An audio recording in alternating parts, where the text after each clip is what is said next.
이게 패스트트랙에 올라가 있었지만 국민의힘 아까 언급하신 것처럼 여권에서는 제대로 얘기도 못하고 그다음에 이 파장에 대한 예측도 잘 못하고 눈을 감아버렸다 이렇게 말씀하셨는데 야당이 이렇게까지 뭉쳐서 정말로 이걸 실현시킬지 현실시킬지 아니, 몰랐을 수도 있을 것 같아요. 그런데 이번에는 거의 완벽한 야권 공조, 그러니까요. 이 하나의 어떤 연합의 정치의 180석, 181석. 나온 건데 저는 이게 선거법 개정에도 영향을 준다고 봅니다. 이제 민주당이 단독으로 병립형을 하긴 어려워졌어요. 이 4월까지 총선 때까지 이 연합의 힘을 유지해야 되기 때문에 네. 이제는 저 야당이 다 모여 선거법 협상을 따로 해야 됩니다. 그래야 연합의 그 다수파 연합이 네. 이게 선거 때까지 유지가 되는 거거든요. 아시다시피 지난 총선에서 그 위성정당 창당의 가장 뼈아픈 점은 뭐냐면은 한국 사회의 탄핵 연대로부터 오는 다수파 연합이 그때 깨진 거거든요. 그러니까 결국은 민주당이 그때 국회의원 10석 떠먹으려고 다수파 연합 야권과의 공조 체제가 깨지는 순간 네. 그 후과는 그 다음 대선에서 치명적인 업보를 치렀습니다. 그러면은 지금 총선에서의 새로 만들어진 다수파 연합은 김건희 특검 연합입니다. 네. 이 특검 연합은 문재인 대통령이 등장하던 시절에 그 박근혜 탄핵 연합하고 거의 같은 성격을 갖고 있는 거고 네. 지금 잘하면은 국민의힘으로부터 이탈자도 기대할 수 있는 수준이거든요. 이게 제2의 탄핵 연합입니다. 이 힘을 만들어 놔야 네. 추후에 윤석열이 중요한 국정농단을 하거나 이제 국민들의 인내 한계 상황을 넘었을 때 끌어내릴 수 있는 겁니다. 만약에 그걸 끌어내리지 못하면 계엄 선포할지도 몰라. 그래요? 이번에 국방부 정신전력 교재를 봐. 여차하면 총포리를 북한을 향한 총포리를 시민에게 향할 수 있다는 일종의 협박이 나왔어. 내가 오늘 한겨레 신문 칼럼 내보낸 게 이건 노골적 협박이라고 해요. 협박이다. 협박이다. 그러면은 여기서 시민사회가 그 이런 어떤 그 무도한 정권의 오공화국식 통치를 꿈꾸는, 그다음에 에바페론을 꿈꾸는 저 허영심 가득한 정권이 그 네. 저기 앞으로 강압 통치를 예고하고 있는 이런 어떤 그 엄중한 시대적 상황에서 우리를 지키면서 이기는 길은 역시 다수파 연합. 이런 어떤 시민사회 야당 전체를 아우르는 커다란 거버넌스, 네. 리더십, 이걸 갖고 총선을 넘어 대선으로 가는 이게 바로 옛날에 문재인 집권의 경로였던 겁니다. 네. 그 광화문에 뛰어나온 시민들이 만들어준 판이었고 그 다수파 연합이 유지됐으면 윤석열은커녕 네. 보수가 10년은 집권 못하는 이런 정도의 어떤 그 개혁 또 시민 리버럴 이런 어떤 그 연합이 만들어졌는데 이런 연합의 성격은 사례는 미국의 루즈벨트 대통령실의 뉴딜 연합에 비견되는 사안이에요.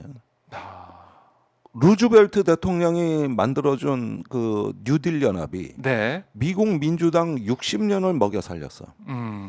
그게 뭐냐면 유색인종 노동자 양심적 지식인의 연합체. 네. 그게 바로 뉴딜 연합이고 그것이 저기 민주당을 60년 동안 지탱하게 한 힘의 근원이자 토대였던 겁니다. 네. 그런데 그게 오바마 때 깨진 거야.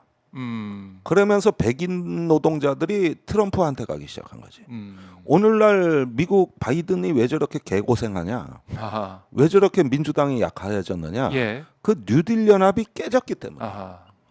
그런데 우리 한국 정치에서는 김대중 대통령이 옛날에 시민사회에 항상 문을 열어줬고 일정 의석을 할애하면서 어떤 그 범개혁 리더십을 발휘해왔던 맏형 역할을 했던 게 민주당이에요. 네. 그러다가 탄핵 연대 때 이것이 가장 현대화된 형태로 완전체를 이룬 거예요. 그런데 그게 탄핵 연대가 그 뒤에 이제 희미해지니까 개혁입법 연대라 그래가지고 또 그 연합의 힘을 유지하려고 그랬는데 그때 뭐 된 게 있습니까? 방송법이 됐습니까? 그렇네요. 노란봉투법이 됐습니까? 뭐 같은 게 하나도 없어요. 네. 그래서 입법의 지리멸렬함 속에서 그게 깨진 거예요. 세 번째가 그러면은 선거연합, 그 정치개혁. 그게 2019년에 패스트 트랙으로 국회에서 몸싸움하며 통과시켰던 선거법 개정인데 네. 이게 마지막 다수파 연합이었던 거예요. 음. 그런데 이것마저도 그 뒤에 위성정당 창당으로 깨진 겁니다. 그러니까요. 그러면은 봐봐, 국민은 항상 음. 야권에 대해서 다수파 연합을 항상 국민들이 직접 만들어 주셨다면 네. 꼭 정치권이 아하. 말아먹었어. 그러더니 5년 동안 된 게 없어. 그러는 과정에서 정권도 연합의 바뀌고. 힘이 약화된 것이 네. 결국은 저기 이제 권력을 뺏기는 수순까지 갔는데 우리가 그때 그 심각성을 제대로 인식을 못했는데 이번에 이 특검이 통과되고 네. 새로 만들어진 야권의 완벽한 공조와 음. 이 다수파 연합이 이게 선거법 개정에 있어서도 절대 악영향을 미치지 않고 네. 끌어갈 수 있는 아. 지금 그 저기 꼭지점에 이제 올라가기만 하면 되는 거야. 그러면서 저기 어제 본회의장에서 모습도 비춰졌지만 네. 막 그 저기 뭐야 한동훈이 이재명 공격하고 그럴 때 네. 이럴 때 정의당이 나서서 제안 설명을 하고 음. 찬성 토론을 하면서 네. 이럴 때 그 민주당의 어려운 점을 정의당이 보완을 해주는 모습이라든가 어제 제가 그 장면을 유심히 보면은 이게 뭔가 새로운 연합의 가능성을 4월 총선 때까지 열어가는 그걸 또 보셨군요. 그러면서 멀리 총선을 보는 게 아니라 대선을 보는 거죠. 그러니까 그런 실험이 1, 2년이 진행이 돼야 네. 결국은 그 저기 다음 대선에서 우리가 희망을 갖고 윤석열을 끌어내릴 수 있는 힘을 만들고 이게 바로 권력의 저기 일종의 어떤 자폐 정권, 네. 네, 이 어떤 그 갇혀 있는 멘탈에 극도의 공포심을 줘서 이걸 변화시킬 수 있는 거다. 아. 이 부분을 잊어서는 안 된다. 그렇네요. 우리가 어떻게 하면 지금 이 정권에 맞서서 국민들이 지금 고통에 신음하고 있는데 국민들의 목소리를 제대로 대변할 것이냐, 그렇죠. 제대로 이렇게 힘을 보여줄 것이냐. 정치가 희망을 만들어줘야 국민들이 신이 나는 거예요. 그래서 그런 면에서 이제 하나의 어떤 그 전례가 만들어지고 네. 이렇게 어떤 토대가 구축되는 게 2년 정도는 더 해야 대선에서 승리를 꿈꿀 수 있다는 겁니다. 네.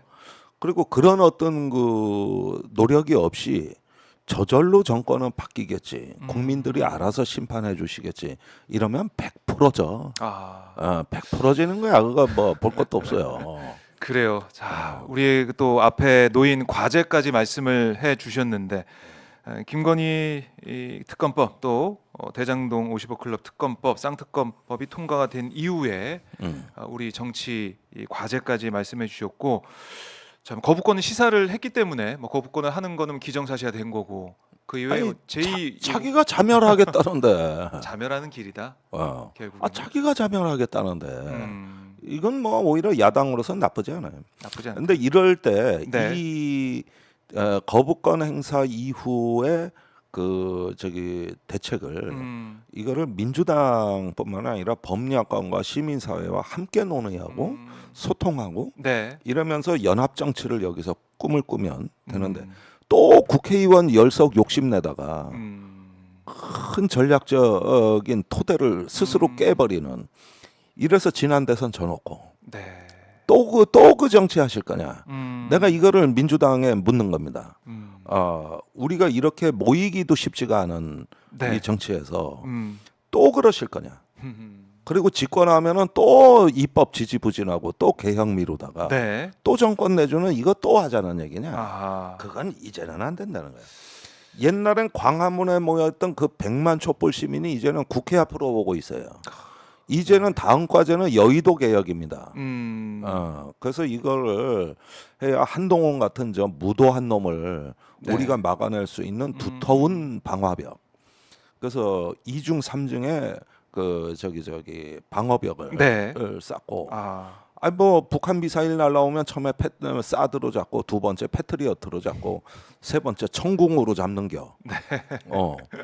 그렇게 방어막을 치고 그러면서 대응해야 역공을 된다. 할 수 있는 이건 연합에서 나오는 힘이에요. 이재명 대표 개인의 리더십으로 해결될 문제가 아니라는 거예요. 이게 그런 면에서 이걸 대승적으로 보고서 이제 어떤 국민의 어떤 그 민심의 바다 위에서 네.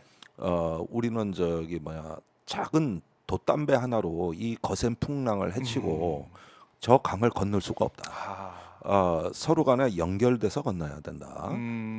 그래서 시대의 그 파도를 넘어 역사를 쓰는 네. 새로운 어떤 그 미래의 지평으로 우리가 나갈 수 있는 동반자들이다. 우리는 이런 의식 없이 그 동안에 아니 까놓고 지금까지 민주당이 단독으로 집권을 한 사례가 있나?